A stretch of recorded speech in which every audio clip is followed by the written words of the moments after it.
Lord good morning. మీ అందరూ బాగున్నారా? మీ అందరి క్షేమ నిమిత్తమై ప్రతిదినం ప్రార్థిస్తుంటున్నాను. మీ అందరికీ మరి క్రిస్టియన్ డే శుభాకాంక్షలు తెలియజేస్తుంటున్నాను.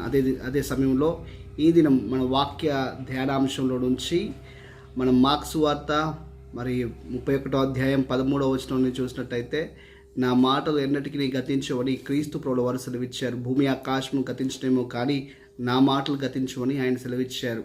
మనం చూసినట్టయితే భూమి ఆకాశానికి కూడా ఒక ముగింపు ఉందని, ఒక ఎక్స్పైరీ డేట్ ఉందని వాక్యం అంటుంది. మరి అది ఎప్పుడు అంటే ఆయన రాకడ సమయంలో దాన్ని మనం చూస్తాము.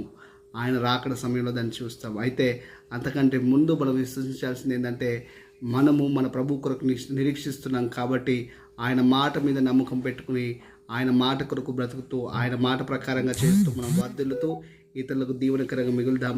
అంత మాత్రం కాదు, మనను బట్టి అనేకులకు ఆశీర్వాదంగా మనముందాము. ఈ క్రైస్తవ దినోత్సవ దినం నాడు